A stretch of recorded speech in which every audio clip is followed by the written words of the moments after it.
नमस्कार दोस्तों, स्वागत है आपका प्रगति एमबीपीएससी के यूट्यूब चैनल पर। अब हम जून 2022 में चर्चा में रहे खेल प्रदर्शन को समझ लेते हैं। खेल प्रदर्शन के अंतर्गत सबसे पहली बात रणजी ट्रॉफी के 87वें सत्र से संबंधित है, जो कि 2021-22 में संपन्न हुई।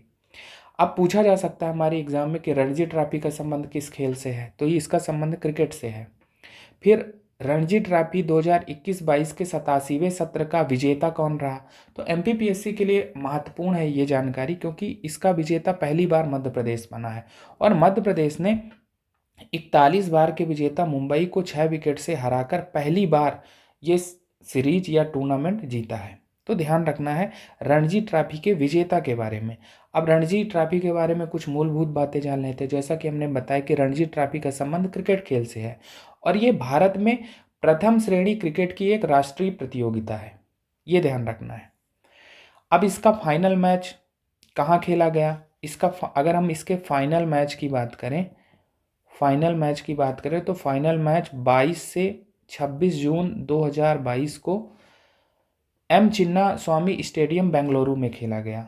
ठीक, बेंगलुरु के एम चिन्ना स्वामी स्टेडियम में फाइनल मैच खेला गया और मैच था मुंबई बनाम एमपी। और जैसा कि हमने बात की कि मध्य प्रदेश ने मुंबई को हराकर पहली बार ये खिताब जीता है। इस फाइनल मैच के मैन ऑफ द मैच कौन रहे, शुभम शर्मा, जो कि मध्य प्रदेश के हैं। वहीं मध्य प्रदेश के कप्तान इस पूरे टूर्नामेंट में कौन थे, आदित्य श्रीवास्तव, और मध्य प्रदेश के कोच रहे हैं चंद्रकांत पंडित। तो ये बातें हमें ध्यान रखनी है। पूछा जा सकता है रणजी ट्रॉफी के बारे में, विजेता के बारे में पूछा जा सकता है, फाइनल मैच के बारे में पूछा जा सकता है। तो ये बातें महत्वपूर्ण है, हमें ध्यान रखनी है रणजी ट्रॉफी के बारे में। चलते हैं आगे और अगली जानकारी देखते हैं। अगली जानकारी भारतीय महिला क्रिकेट टीम से संबंधित है। भारतीय महिला क्रिकेट टीम का श्रीलंकाई दौरा जून जुलाई 2022 में संपन्न हुआ, जिसमें उन्होंने 3 T20 मैच खेले और 3 वनडे श्रृंखला खेली और उसी के संबंध में ये जानकारी। तो श्रीलंका भारत महिला क्रिकेट सीरीज 2022, जैसा कि हमने बात की कि जून जुलाई 2022 में यह श्रृंखला संपन्न हुई। 3 T20 मैच खेले गए, जिसमें भारत 2-1 से विजयी रहा। वहीं ओडीआई श्रृंखला, एक दिवसीय श्रृंखला, भारत ने 3-0 से जीती। तो ध्यान रखना है। अब इस श्रृंखला में भारतीय टीम की कप्तान कौन थी, भारतीय टीम के कप्तान हरमनप्रीत कौर थी। ये नाम ध्यान रखना है, अगर पूछा जाएगा हरमनप्रीत कौर किस खेल से संबंधित हैं, तो ध्यान रखना है क्रिकेट। ये भारतीय महिला क्रिकेट टीम की कप्तान है। अगली बात, एक और क्रिकेट खिलाड़ी संबंधित है, मिताली राज। मिताली राज हाल ही में चर्चा में क्यों रही हैं, मिताली राज के बारे में पहले जान लेते हैं। तो ये पूर्व भारतीय महिला क्रिकेटर हैं। हरमनप्रीत कौर से पहले भारतीय महिला क्रिकेट टीम की कप्तान मिताली राज ही थी। अब ये चर्चा में क्यों रहे, क्योंकि इन्होंने अंतर्राष्ट्रीय क्रिकेट से संन्यास ले लिया। कब, 8 जून 2022 को, और इसी कारण मिताली राज चर्चा में रही हैं। मिताली राज महान महिला क्रिकेट खिलाड़ियों में से एक हैं, इसलिए इनके बारे में कुछ बातें जान लेते हैं, हो सकता है हमारे एग्जाम में पूछा जाए। तो मिताली राज का क्रिकेट कैरियर 23 वर्षों का रहा है। 23 वर्षों का इनका क्रिकेट कैरियर रहा है। इन्होंने 17 वर्ष की आयु में अपने कैरियर की शुरुआत की। कब, 1999 में आयरलैंड के खिलाफ इन्होंने एक दिवसीय मैच खेला। इनके नाम एक दिवसीय अंतर्राष्ट्रीय क्रिकेट में सर्वाधिक रन बनाने का रिकॉर्ड है। इन्होंने एक दिवसीय अंतर्राष्ट्रीय मैचों में 7805 रन बनाए हैं, जो कि सर्वाधिक हैं विश्व में। तो ये महत्वपूर्ण है इनके बारे में, अगर पूछा जाएगा कि एक दिवसीय अंतर्राष्ट्रीय क्रिकेट में सर्वाधिक रन बनाने का रिकॉर्ड किसके पास है, तो वो है मिताली राज। कितने रन बनाए हैं, 7805। इन्होंने 12 टेस्ट, 232 वनडे, 89 T20 मैच खेले। कुछ इनके पुरस्कार और सम्मान की बात कर लेते हैं। तो वर्ष 2017 में विजडन की leading women cricketer of the year से इन्हें सम्मानित किया गया था। अगर पूछा जाएगा कि मिताली राज को कब विजडन की leading women cricketer of the year चुना गया, तो 2017 में। वहीं भारत सरकार द्वारा 2003 में इन्हें अर्जुन पुरस्कार मिला। 2003 में अर्जुन पुरस्कार, 2015 में इन्हें पद्मश्री से सम्मानित किया गया और 2021 में इन्हें देश का सर्वोच्च खेल रत्न पुरस्कार मिला। तो ये चीज़ें ध्यान रखनी है मिताली राज के बारे में, बहुत ही महत्वपूर्ण हमारे एग्ज़ाम के लिए। हाल ही में चर्चा में क्यों रही हैं, इनका संबंध किस क्षेत्र से है, ये बातें ध्यान रखनी है। चलते हैं आगे और अगली जानकारी देखते हैं। अगली जानकारी भारत दक्षिण अफ्रीका पुरुष T20 सीरीज़ के बारे में है। दक्षिण अफ्रीका टीम का भारतीय दौरा था जून 2022 में। अब 5 मैचों की ये सीरीज़ थी, 2-2 से बराबरी रही। ठीक, 5वां मैच वर्षा के कारण रद्द रहा, इसलिए उसका निर्णय कुछ आ नहीं पाया, तो ये सीरीज़ 2-2 से बराबरी पर रही। अब इसमें ये पूछा जा सकता है कि इस श्रृंखला में भारतीय क्रिकेट टीम का कप्तान कौन था, तो ध्यान रखना है इस श्रृंखला के लिए भारतीय टीम के कप्तान कौन थे, ऋषभ पंत, तो ध्यान रखना है। अगली जानकारी देखते हैं। अगली जानकारी आयरलैंड भारत पुरुष T20 सीरीज के बारे में है, जिसे भारत ने 2-0 से जीता। भारतीय टीम का आयरलैंड का दौरा था कब, जून 2022 में। जैसा कि हमने बात की कि भारत ने 2-0 से श्रृंखला जीत ली। अब इस श्रृंखला में भारतीय टीम के कप्तान कौन थे, हार्दिक पांड्या। अभी इधर भारत दक्षिण अफ्रीका सीरीज जो T20 हुई तो वहाँ कौन थे, ऋषभ पंत, और यहाँ पर आयरलैंड वाले में हार्दिक पांड्या थे। और आयरलैंड भारत की जो ये T20 श्रृंखला, इसमें जो प्लेयर ऑफ द सीरीज है दीपक हुड्डा को चुना गया। तो ये बातें हैं, कुछ हो सकता है एग्जाम में पूछी जाएं, इसलिए यहाँ पर रखने की कोशिश की गई है। चलते हैं आगे और अगली जानकारी देखते हैं। अगली बात खेलो इंडिया यूथ गेम्स के चौथे संस्करण से संबंधित है, जिनका आयोजन हरियाणा एवं दिल्ली में जून 2022 में किया गया, 4 से 13 जून 2022 के दौरान। तो पूछा जा सकता है हमारे एग्जाम में, क्योंकि विगत वर्षों में आयोजन स्थल को लेकर प्रश्न पूछे गए हैं। पूछा जाएगा कि चौथे खेलो इंडिया यूथ गेम्स 2022 का आयोजन कहाँ हुआ, तो हमें बात ध्यान रखनी है। 5वें खेलो इंडिया यूथ गेम्स 2023 में मध्य प्रदेश में आयोजित होंगे। ये MPPSC की दृष्टि से एक महत्वपूर्ण बात है। पूछा जा सकता है कि 5वें खेलो इंडिया यूथ गेम्स कहाँ आयोजित होंगे, तो उसका आयोजन मध्य प्रदेश में होगा। अब अगर हम खेलो इंडिया यूथ गेम्स 2022 के चौथे संस्करण की बात करें, तो भारत के 5 पारंपरिक खेल गतका, कलारीपट्टू, थांग ता, मलखंभ व योग को इन खेलों में शामिल किया गया। हमने क्या कहा, गतका, कलारीपट्टू, थांग ता, मलखंभ व योग को। अब गतका क्या है, ये पंजाब का मार्शल आर्ट है। वहीं कलारीपट्टू ये केरल का मार्शल आर्ट है। थांग ता मणिपुर का मार्शल आर्ट है। और मलखंभ के बारे में हम जानते ही हैं, एमपी का राज्य खेल है ये, और योग। तो इनको शामिल किया गया इन चौथे खेलो इंडिया यूथ गेम्स में। अगर हम पदक तालिका बात करें कि खेलो इंडिया यूथ गेम्स में पहले स्थान पर कौन रहा, तो पहले स्थान पर हरियाणा रहा। 137 पदक उसने अर्जित किए, जिसमें 52 स्वर्ण, 39 रजत और 46 कांस्य हैं। वहीं दूसरे स्थान पर महाराष्ट्र रहा, जिसने 125 पदक अर्जित किए। महाराष्ट्र ने कितने, 125 पदक। वहीं तीसरा स्थान कर्नाटक का रहा, जिसने 67 पदक अर्जित किए। अगर हम खेलो इंडिया यूथ गेम्स में मध्य प्रदेश की बात करें, तो मध्य प्रदेश का स्थान 8वां रहा और उसने 38 पदक अर्जित किए, जिसमें 12 स्वर्ण, 11 रजत और 15 कांस्य हैं। तो ये बातें ध्यान रखनी है खेलो इंडिया यूथ गेम्स के बारे में। सबसे महत्वपूर्ण बात है कि चौथे खेलो इंडिया यूथ गेम्स 2022 हरियाणा एवं दिल्ली में जून में आयोजित किए गए।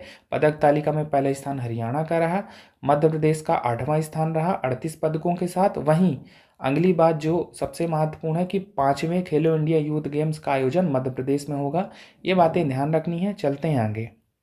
अगली जानकारी पहले FIH हॉकी 5S चैंपियनशिप 2022 के बारे में है। अब हम समझ लेते हैं कि ये 5S का यहाँ पर क्या मतलब है। यहाँ पर 5S का मतलब है हॉकी फाइव्स। हॉकी फाइव्स का मतलब है कि इस हॉकी संस्करण में प्रत्येक टीम से 5-5 खिलाड़ी हिस्सा लेते हैं। प्रत्येक टीम से 5-5 खिलाड़ी हिस्सा लेते हैं, जिसमें 4 फील्ड खिलाड़ी होते हैं और 1 गोलकीपर होता है। तो 5S इसीलिए नाम दिया गया है। तो ये पहले ही हैं। तो पहले FIH हॉकी 5S चैंपियनशिप 2022 का आयोजन कहाँ हुआ, स्विट्जरलैंड के लुसाने में। कब से कब तक, 4 से 5 जून 2022 को। और इसमें महत्वपूर्ण बात रही है कि कुल 5 टीमों ने हिस्सा लिया और इसका विजेता रहा है भारत। पहला संस्करण था और इसका विजेता रहा भारत। भारत ने पोलैंड को हराकर ये टूर्नामेंट जीता।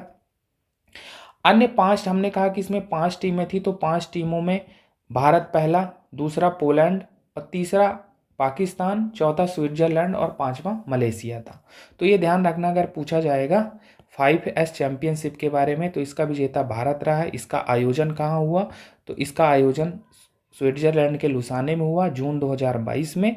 ये बातें ध्यान रखनी है। भारत ने पोलैंड को हराकर ये टूर्नामेंट जीता है और ये इसका संबंध हॉकी से है, ये ध्यान रखना है। चलते हैं आगे और देख लेते हैं फ्रेंच ओपन 2022 के बारे में। ये 126वां आयोजन था। ठीक, फ्रेंच ओपन 2022 इसका आयोजन कब हुआ, पेरिस फ्रांस में हुआ 22 मई से 5 जून 2022 के बीच। ठीक, ये ध्यान रखना है। अब इसमें विगत वर्षों में कहाँ से प्रश्न ज़्यादातर पूछे गए, हमने उन्हीं को यहाँ पर रखने की कोशिश की है। ज़्यादातर प्रश्न एकल विजेता से संबंधित पूछे गए हैं या भारत के संदर्भ में प्रश्न पूछे गए हैं। तो भारत का कोई भी विजेता फ्रेंच ओपन में नहीं रहा है। इस कारण से हमने यहाँ पर केवल 2 ही चीज़ें रखी हैं, पुरुष एकल विजेता और महिला एकल विजेता। तो फ्रेंच ओपन पुरुष एकल विजेता कौन रहे हैं, राफेल नडाल। पूछा जा सकता है कि फ्रेंच ओपन का पुरुष एकल का खिताब किसने जीता, तो राफेल नडाल ने जीता, स्पेन के खिलाड़ी हैं और ये नडाल का 22वां ग्रैंड स्लैम था। ठीक, वहीं महिला एकल का खिताब फ्रेंच ओपन का इगा स्वेतेक जो कि पोलैंड की खिलाड़ी हैं उन्होंने जीता। इन्होंने अमेरिका की खिलाड़ी को हराया, वहीं राफेल नडाल ने नॉर्वे के खिलाड़ी को हराकर यह खिताब जीता। तो ये बातें महत्वपूर्ण है फ्रेंच ओपन के बारे में। केवल इतना ही हमें ध्यान रखना है कि फ्रेंच ओपन का आयोजन कब हुआ, मई जून 2022 में हुआ। कहाँ, पेरिस फ्रांस में। पुरुष एकल विजेता कौन है, महिला एकल विजेता कौन है, ये बातें ध्यान रखनी है। चलते हैं आगे और अगली जानकारी देखते हैं। अगली बात राहुल श्रीवास्तव के बारे में। हाल ही में राहुल श्रीवास्तव क्यों चर्चा में रहे हैं। राहुल श्रीवास्तव 19 वर्षीय तेलंगाना के शतरंज खिलाड़ी हाल ही में चर्चा में क्यों रहे हैं, क्योंकि इन्हें भारत का 74वां ग्रांड मास्टर घोषित किया गया है। तो पूछा जाएगा कि राहुल श्रीवास्तव का संबंध किस खेल से है, तो ये शतरंज खिलाड़ी हैं, 74वें ग्रांड मास्टर हैं। ये बात ध्यान रखनी है। अगली बात नीरज चोपड़ा से संबंधित है। जैसा कि हम जानते हैं कि इन्होंने टोक्यो ओलंपिक 2021 में भाला फेंक में स्वर्ण पदक भारत के लिए जीता था। अब भी ये चर्चा में क्यों रहे हैं, क्योंकि पावो नूर्मी गेम्स जो कि फिनलैंड के तुर्कू में आयोजित किए गए, तो उसमें इन्होंने 89.30 मीटर भाला फेंककर नया राष्ट्रीय रिकॉर्ड बनाया है। हालांकि इस प्रतिस्पर्धा में उन्होंने रजत पदक ही जीता, लेकिन फिर भी 89.30 मीटर भाला फेंककर उन्होंने नया राष्ट्रीय रिकॉर्ड अर्जित किया है। तो पूछा जा सकता है इसके बारे में कि भाला फेंक में राष्ट्रीय रिकॉर्ड किसके नाम पर है, तो नीरज चोपड़ा के नाम पर है। ठीक है, फिर पावो नुर्मी गेम्स 2022 के बारे में पूछा जा सकता है कि इनका आयोजन कहाँ हुआ, तो इनका आयोजन 14 जून 2022 को फिनलैंड में हुआ, फिनलैंड के तुर्कू में हुआ। तो ये बातें पूछी जा सकती हैं। चलते हैं आगे। अब हम अन्य तथ्यों को देख लेते हैं जो अभी हमारी जून 2022 करंट अफेयर सीरीज के अंतर्गत बच गए हैं। इसमें सबसे पहली बात एक्सरसाइज खान क्विस्ट के बारे में है। अब एक्सरसाइज खान क्विस्ट 2022 के बारे में पूछा जा सकता है। तो ये बहुराष्ट्रीय सैन्य अभ्यास है जिसका आयोजन मंगोलिया में जून 6 से 19 जून 2022 के दौरान किया गया। इसमें 16 देश सम्मिलित हुई। इसमें एक और बात कही जाती है कि इसमें भारतीय सेना का प्रतिनिधित्व लद्दाख स्काउट की एक टुकड़ी ने किया। अब अगर ये समझा जाए कि एक्सरसाइज खान क्विस्ट का क्या उद्देश्य है, तो प्रतिभागी देशों के बीच सैन्य सहयोग को बढ़ावा देना, उसका विकास करना, इसका प्रमुख उद्देश्य है। हमारी एग्जाम में एक्सरसाइज खान क्विस्ट के बारे में पूछा जा सकता है। इसका आयोजन कब हुआ, कितने देश सम्मिलित हुए, ठीक है, और भारतीय सेना के कौन सी टुकड़ी ने इसमें भाग लिया, तो ये बातें पूछी जा सकती हैं। चलते हैं आगे। अगली बात रिमपैक 2022 के बारे में है। अब ये रिमपैक 2022 क्या है, इसे rim of the Pacific exercise कहा जाता है। और 2022 का जो आयोजन है कहाँ हुआ, हवाई द्वीप के पर्ल हार्बर में। जून अगस्त 2022 में, 29 जून से 4 अगस्त 2022 में। अब रिमपैक 2022 दुनिया का सबसे बड़ा बहुपक्षीय नौसैनिक संयुक्त अभ्यास है। ध्यान रखना, नौसेना से संबंध है, द्विवार्षिक रूप से आयोजित होता है। ठीक है, तो रिमपैक 2022 के बारे में ये बातें ध्यान रखनी है। फुल फॉर्म क्या है? Rim of the Pacific exercise. ठीक है, जो रिमपैक 2022 है अमेरिकी सेना के नेतृत्व में आयोजित हुआ। जैसा कि हमने बात की कि इसका आयोजन कहाँ हुआ? अमेरिका के हवाई द्वीप के पर्ल हार्बर में। कब से कब तक? 29 जून से 4 अगस्त 2022 के दौरान। तो अमेरिकी सेना के नेतृत्व में आयोजित हुआ और इसमें 26 देशों ने भाग लिया। भारत ने भी भाग लिया और भारत के युद्धपोत INS सतपुड़ा ने इसमें भाग लिया। तो ये बातें ध्यान रखनी है। रिमपैक के बारे में पूछा जा सकता है हमारे एग्जाम में। चलते हैं आगे, अगली बात देखते हैं। अगली बात, महाराष्ट्र में 2 शहरों के नाम में परिवर्तन किया गया है उद्धव ठाकरे सरकार के द्वारा। कब? जून 2022 में, जिसमें औरंगाबाद का नाम बदलकर संभाजी नगर कर दिया गया, वहीं उस्मानाबाद का नाम बदलकर धाराशिव कर दिया गया। तो पूछा जा सकता है संभाजी नगर और धाराशिव के बारे में कि ये किस राज्य से संबंधित हैं। पुराने नाम पूछे जा सकते हैं, या पूछा सकता है कि औरंगाबाद का नया नाम क्या है, उस्मानाबाद का नया नाम क्या है। तो संभाजी नगर और धाराशिव के बारे में ध्यान रखना है। किस सरकार में नाम में परिवर्तन किया गया? तो उद्धव ठाकरे के नेतृत्व वाली सरकार में जून 2022 में इन शहरों के नामों में परिवर्तन किया गया। चलते हैं आगे और अगली बात देखते हैं। अगली बात केरल के पहले आदिवासी विरासत गांव, ट्राइबल हेरिटेज विलेज के बारे में है, जिसका नाम है एनउरू। एनउरू, अब इसका उद्घाटन 4 जून 2022 को किया गया। ये कहाँ स्थित है? ये केरल के वायनाड जिले में पुकोडे में स्थित है। POOKODE, पुकोडे में ये स्थित है। कहाँ? वायनाड जिला, केरल। पूछा जा सकता है एनउरू के बारे में कि एनउरू क्या है? तो केरल का पहला ट्राइबल हेरिटेज विलेज है। अब इसको ट्राइबल हेरिटेज विलेज क्यों कहा जा रहा है? क्योंकि यह जनजातीय जीवन की समृद्ध संस्कृति को प्रदर्शित करने वाला गांव है। 25 एकड़ के करीब क्षेत्रफल में ये फैला हुआ है। चलते हैं आगे और अगली जानकारी देखते हैं। अगली जानकारी अगाथा चक्रवात से संबंधित है, जो कि मैक्सिको में आया। मैक्सिको के दक्षिणी भाग में इसने भीषण तबाही मचाई। कब? मई के अंतिम महीने में, अंतिम मई का अंतिम बोल सकते हैं कि सप्ताह है, तो उस समय ये आया। अगाथा चक्रवात के बारे में पूछा जा सकता है कि ये कहाँ आया? तो ये मैक्सिको में आया। चलते हैं और अगली जानकारी देखते हैं। अगली जानकारी UN ओशियन कॉन्फ्रेंस 2022 के बारे में है। UN संयुक्त राष्ट्र ओशन कॉन्फ्रेंस 2022, जिसका आयोजन केन्या व पुर्तगाल सरकार की सह मेजबानी में 27 जून से 1 जुलाई 2022 के दौरान किया गया। अब इसका उद्देश्य क्या था? संयुक्त राष्ट्र ओशियन कॉन्फ्रेंस 2022 का, तो सतत विकास लक्ष्यों के लक्ष्य नंबर 14 के कार्यान्वयन के समर्थन में ये UN ओशियन कॉन्फ्रेंस आयोजित की गई। अब SDG का लक्ष्य नंबर 14 क्या कहता है? पानी के नीचे जीवन, यानी ये समुद्री पारितंत्र, समुद्री प्रौद्योगिकी के मुद्दे की बात करता है। ठीक है, और इसी लक्ष्य के कार्यान्वयन के समर्थन में इस ओशियन कॉन्फ्रेंस का आयोजन किया गया है। महत्वपूर्ण बात क्या है? पूछा जाएगा कि UN ओशियन कॉन्फ्रेंस 2022 कहाँ आयोजित की गई? तो केन्या पुर्तगाल सरकार द्वारा इसकी मेजबानी की गई। कब? जून जुलाई 2022 में। चलते हैं आगे और अगली बात देख लेते हैं। अगली बात special ASEAN India foreign ministers meeting के बारे में है, जिसका आयोजन 16 से 17 जून 2022 के दौरान नई दिल्ली, भारत में किया गया। पूछा जा सकता है कि special ASEAN India foreign ministers meeting का आयोजन कहाँ हुआ? अब इसको स्पेशल क्यों कहा जा रहा है? क्योंकि भारत आसियान वार्ता की 30वीं वर्षगांठ तथा भारत की आसियान के साथ रणनीतिक भागीदारी की 10वीं वर्षगांठ के अवसर पर इसका आयोजन किया गया, इसीलिए इसको special ASEAN India foreign ministers meeting कहा जा रहा है। एक बात और इसमें महत्वपूर्ण है कि अगर पूछा जाएगा कि भारत आसियान मित्रता वर्ष कौन सा है, तो 2022, यानी वर्ष 2022 को भारत आसियान मित्रता वर्ष के रूप में मनाया जा रहा है। ठीक, तो ये बातें महत्वपूर्ण है। Special ASEAN India foreign ministers meeting के बारे में पूछा जाएगा, आयोजन कहाँ हुआ?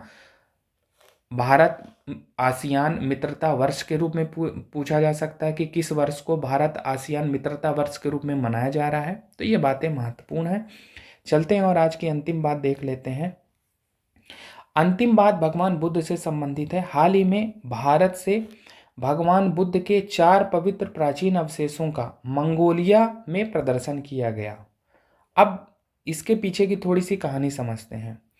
मंगोलियाई बुद्ध पूर्णिमा के अवसर पर विशेष प्रदर्शनी का आयोजन मंगोलिया में गंडन मठ में किया जाता है। गंडन मठ कहाँ? ये मंगोलिया देश में है।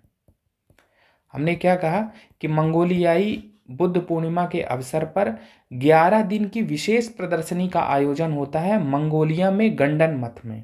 और ये 11 दिन का जो विशेष प्रदर्शनी है 14 से 24 जून के दौरान की गई। और यहीं पर भारत से 4 कपिल वस्तु अवशेष भेजे गए इस प्रदर्शनी में प्रदर्शन के लिए। तो इसी कारण से इसमें यह कहा जा रहा है कि भारत से भगवान बुद्ध के 4 पवित्र प्राचीन अवशेषों का प्रदर्शन मंगोलिया देश में किया गया। कब? जून 2022 में मंगोलियाई बुद्ध पूर्णिमा के अवसर पर। अब कुछ और बातें जो पूछी जा सकती हैं, तो मंगोलिया की राजधानी क्या है? उलान बटोर। उलान बटोर, तो इसके बारे में पूछा जा सकता है। तो ये ध्यान रखना, हो सकता है पूछा जाए। तो ये बातें महत्वपूर्ण हैं, हमें इन बातों को ध्यान रखना, हमारे एग्जाम में पूछा जा सकता है। तो इस प्रकार से आज की क्लास में हमने जून 2022 में चर्चा में रहे खेल परिदृश्य को देखा और अन्य तथ्य जो अभी बचे रह गए थे उनको पढ़ा। तो इस प्रकार से आज की क्लास में फिलहाल इतना ही। धन्यवाद।